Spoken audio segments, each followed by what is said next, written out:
Greetings, I'm Bill Kleidke, and I'd like to welcome you to today's edition of Neighborhood Beat. Our guest today is Mr. Brian Green, who's Deputy Assistant Secretary for Fair Housing and Equal Opportunity for the U.S. Department of Housing and Urban Development. Brian, welcome to the show. Thank you, Bill. Nice to be here. Well, thank you so much for coming back. It's been about a year. Yeah. And you were here about a year ago talking to us about fair housing, about all the things that HUD is doing in our neighborhoods.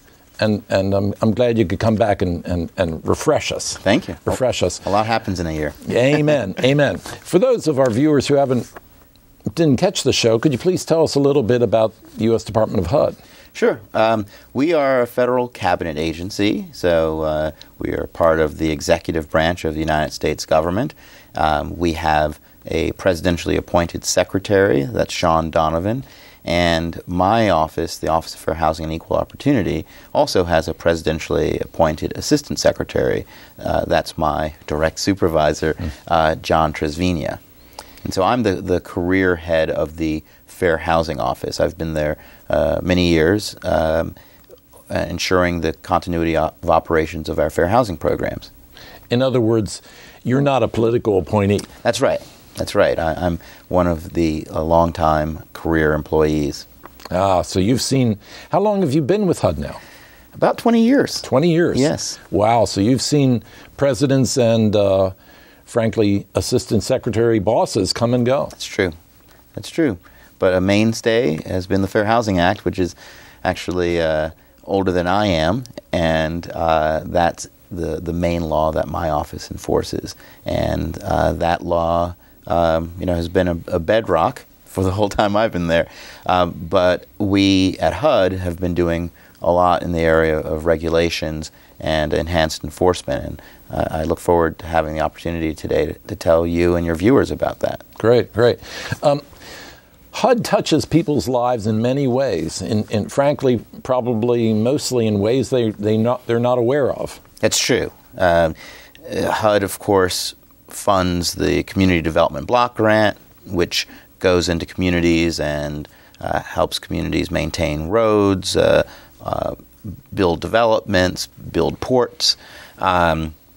There's, of course, the public housing funds that keep our public housing authorities operating. There's FHA, which has become even more critical after the mortgage downturn. And, of course, there's the Fair Housing Law, which affects virtually every housing transaction in the country, ensuring that we have an open housing market that does not permit discrimination. And your job as you said, career head of Fair Housing and Equal Opportunity is to make sure that that fair housing and equal opportunity actually exists through the land. That's a big job. That's true, and making sure that we at HUD have the resources to fulfill that mission. So I oversee obtaining our human resources to do that, getting our budgets to provide to the states and to the localities, making sure the states and the local governments have sufficient funding to enforce their laws that are equivalent to the Fair Housing Act in many jurisdictions. And also making sure that fair housing advocates who have experience investigating cases and doing testing, that they get funds so that they can do community-based testing throughout the country. Let's first talk about the law. What is the Fair Housing Law? As I said, it's a law that goes back many years. 1968 is when it was passed, immediately after the assassination of Martin Luther King in April 11th, actually, 1968. The Fair Housing Act was signed into law by President Johnson.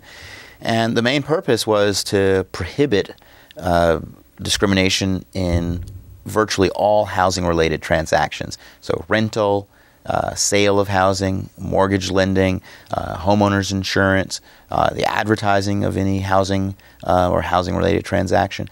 And, prior to the Fair Housing Act, you had the Civil Rights Act of 1964, which had prohibited discrimination in public housing or any federally assisted housing program.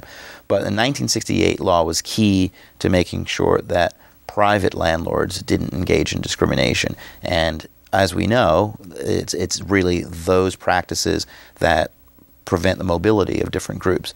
So the original law made it unlawful to discriminate on the basis of race, dealing then principally with the discrimination African Americans were facing, but it's unlawful to discriminate against any person on their race. National origin, so if you're Hispanic or you come from Italian, Italy, you come from Ireland, that national origin has no basis in a housing transaction. The original law also prohibited discrimination on the basis of color, since race is sort of really not a true scientific concept. Race or color are virtually the same thing, but the law wanted to make sure that was covered. And religion, which, in this country we've always said people have the freedom to practice religion. The Fair Housing Law said you can't discriminate against someone on the basis of their religion. And then the law was later amended in the 70s to prohibit discrimination on the basis of gender, and that sort of corresponded with the women's rights movement of the 70s. And then the law was amended still further in the late 80s to prohibit discrimination against people on the basis of disability or because they have children. So taken all together, those are the prohibited bases under the Fair Housing Act. Great, thank you. Mm-hmm. Thank you. And since you've been doing this for 20 years, mm-hmm. you've seen the great change that I guess... But the more things change, the more they remain the same in terms of discrimination. Yeah, that's true. What's the current state of housing discrimination? Well, I would say for many years now, much of the discrimination that's faced is less obvious. And so while we still do see instances where people are outright told they're not renting to someone because they're black, and we had a case like that this past year where a housing provider would not let someone sublet their property because the person they were going to sublet to was black, and told him straight out that he wouldn't do that. Plainly illegal. Yeah. So we don't see too much of that today, but it happens.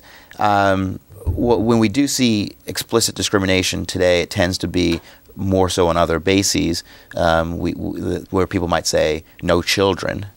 And that's still a newer provision of the law, and some people still will express that openly, more so in advertising, but verbally as well. We get the reports of that. We even have seen some cases recently where people were denied rental because they were women, where people explicitly said that.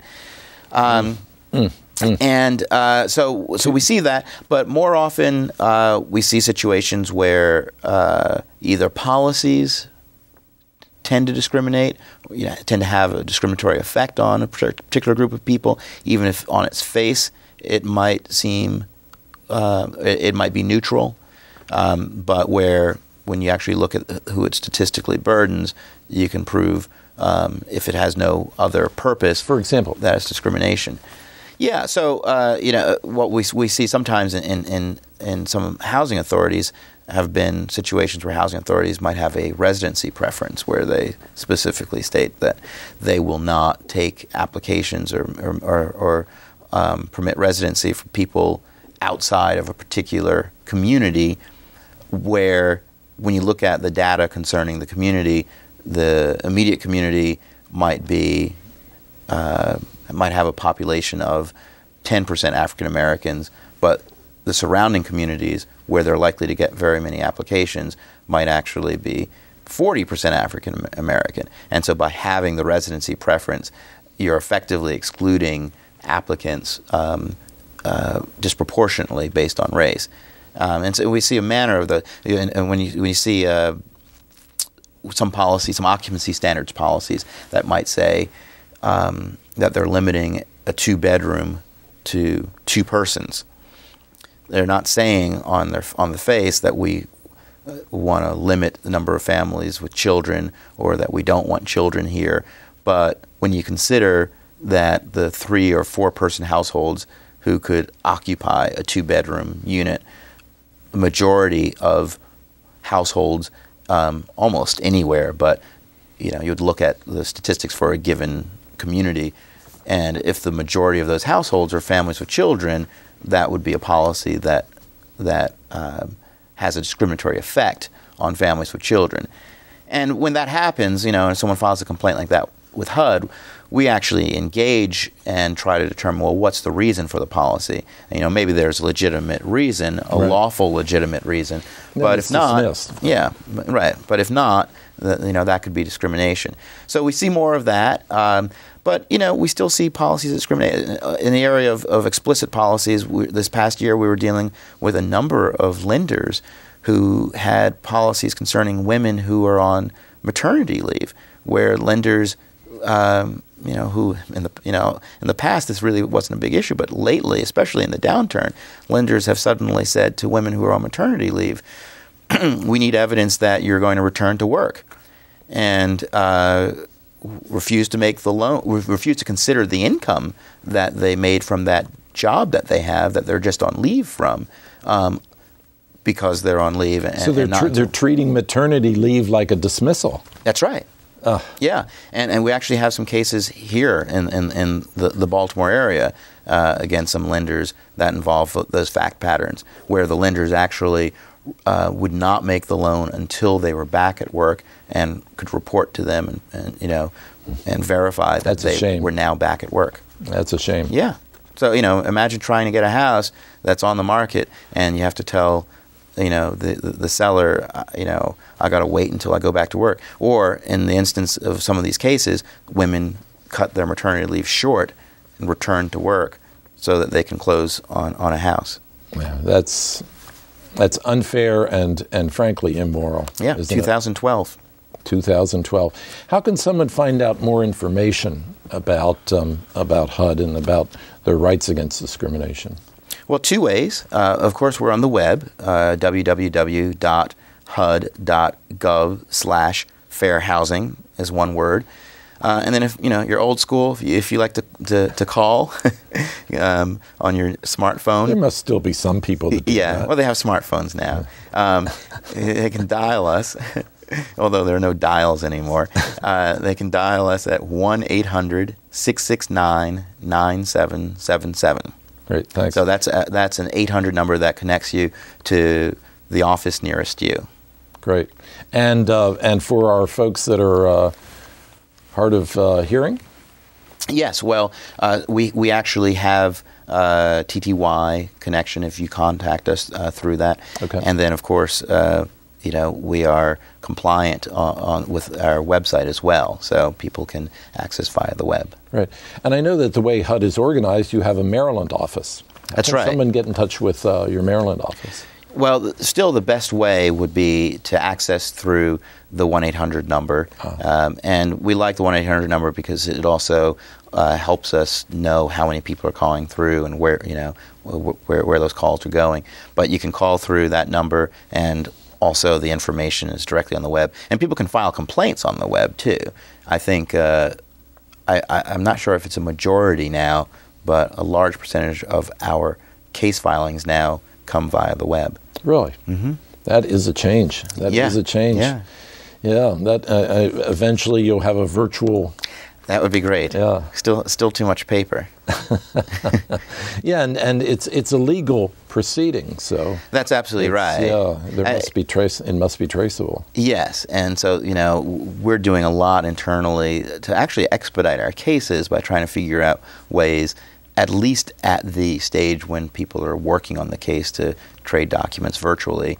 But, you're right. Ultimately, it's a legal proceeding, and we put together a case file. But, I mean, the process we go through is, we're trying to determine whether the law has been violated. And if there is a violation of the law, we will bring a case before a judge on behalf of the person who filed the complaint, free of charge. That's wonderful. That's wonderful. It's much needed. Much needed. Yeah. There have been a couple of rather new developments in the field of civil rights in the last year since we spoke, and I wanted to make sure that we talked about them. One was, of course, that Maryland has passed adding something to their civil rights law. Mm-hmm. Well, one of the areas that has been very key for us has been trying to do what we can to ensure that there is no discrimination on the basis of sexual orientation. And so at the federal level, we've been, while we have not amended the Fair Housing Act, this federal law, which I've described, we have said as an agency that if you're going to participate in HUD-funded programs, you can't discriminate on the basis of sexual orientation. So while the U.S. Congress has not passed a law yet dealing with the broad housing market, as an executive branch agency, we're able to say that if you're going to participate in HUD programs, discrimination because of someone's LGBT background is not permissible. That's wonderful. That's wonderful.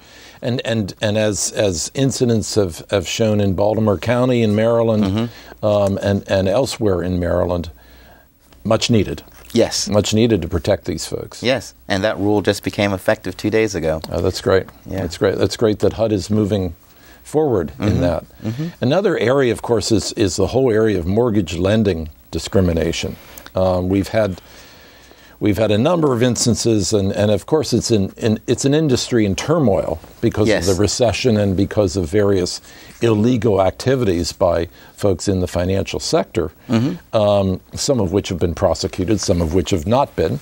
That's right. But I know that HUD is moving ahead and trying to bring folks to justice in that area too. Absolutely. And so, I mean, I told you about the maternity leave cases, and the maternity leave discrimination seems to be an outgrowth of some of what's been going on, what had gone on in the industry, and now this retraction where people have swung back the other way, and loans that they always made without question now are, beginning to question and in a discriminatory way.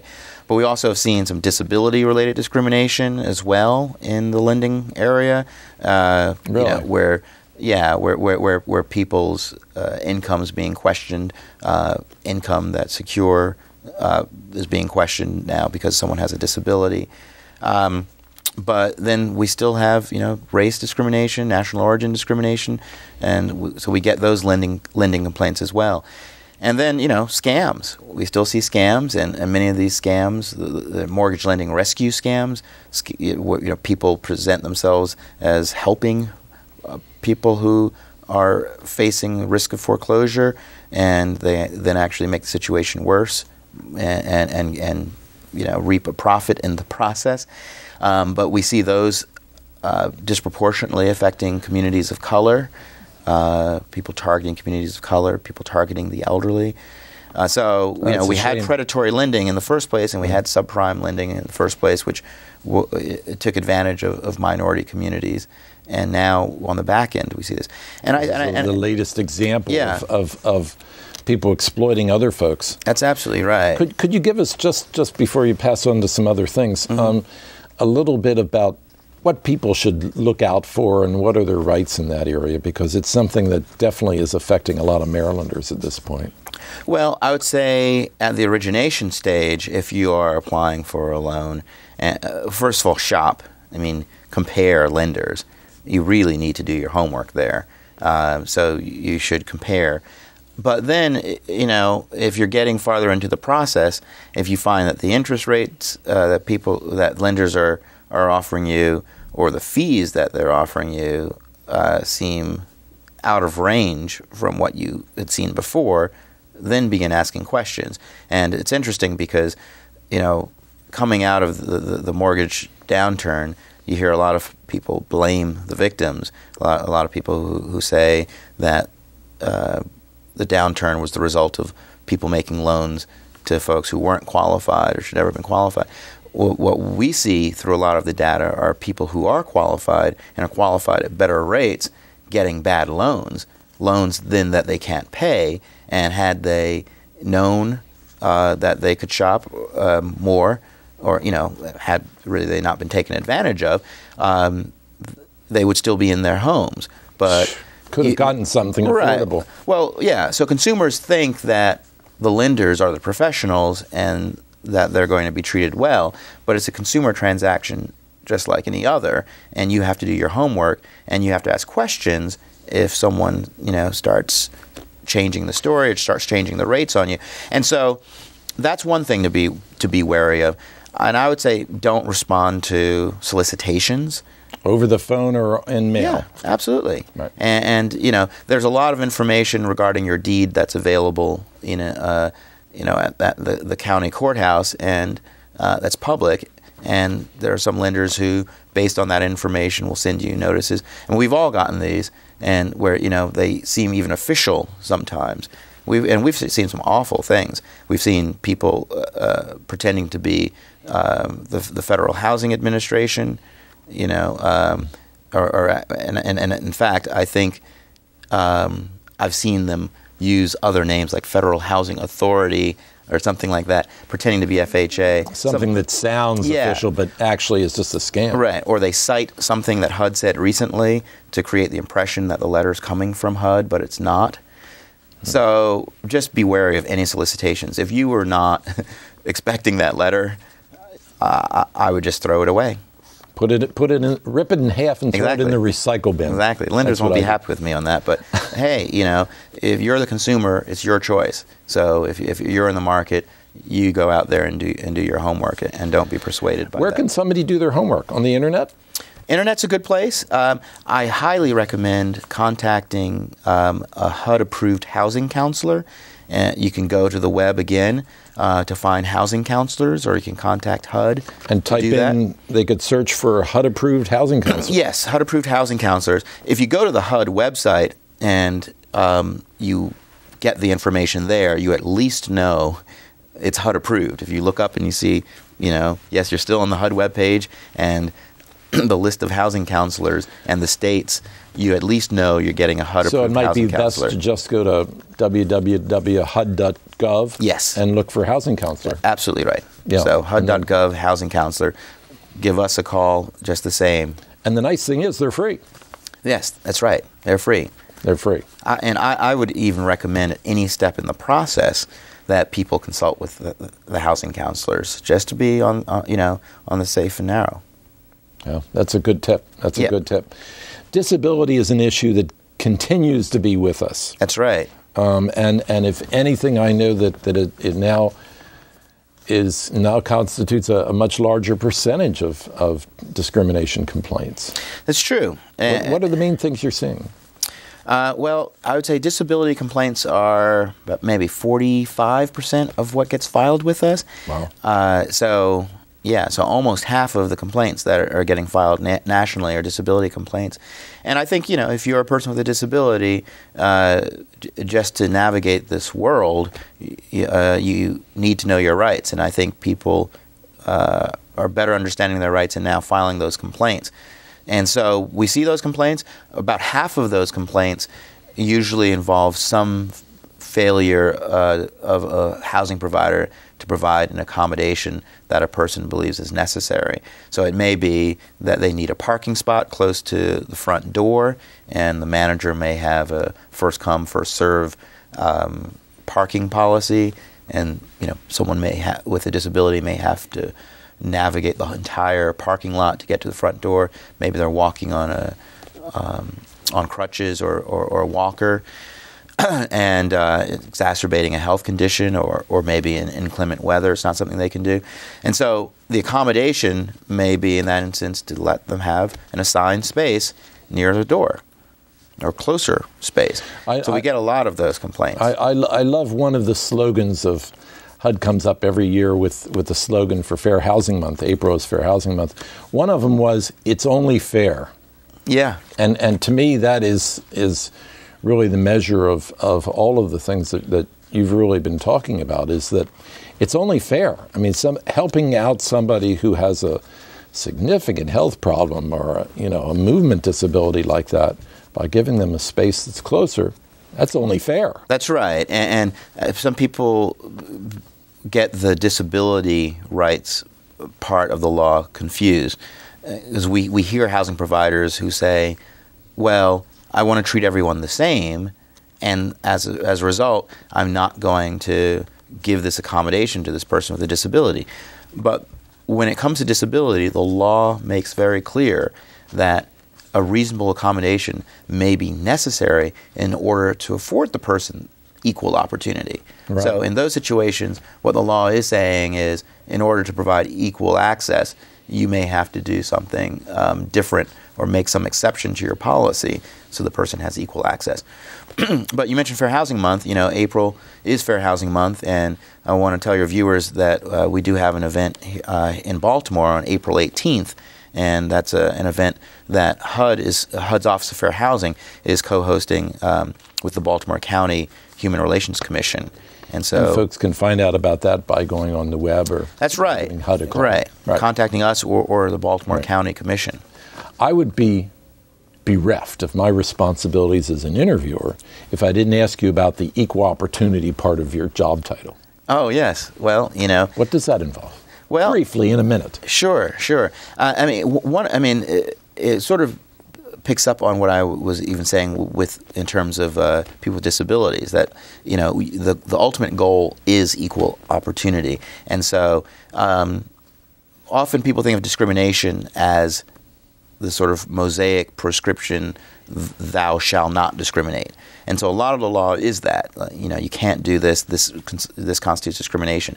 But the goal of Congress was to create integrated housing patterns throughout the country and provide equal opportunity.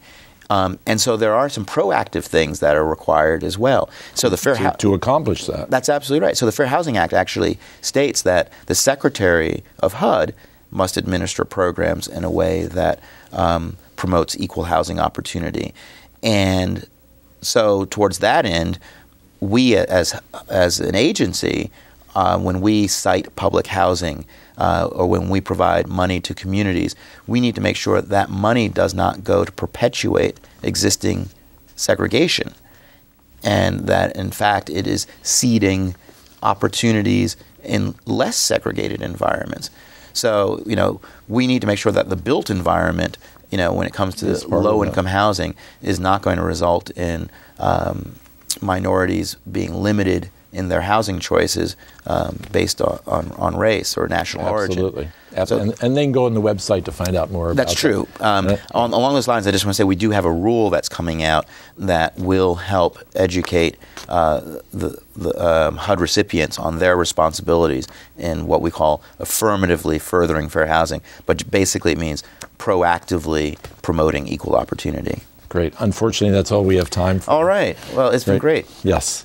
Unfortunately, that is all we have time for here on Neighborhood Beat. I want to thank our guest, Mr. Brian Green, who's General Deputy Assistant Secretary for Fair Housing and Equal Opportunity for the U.S. Department of HUD. Thank you, Brian. Thanks. Keep up your good work for all of us. I appreciate it.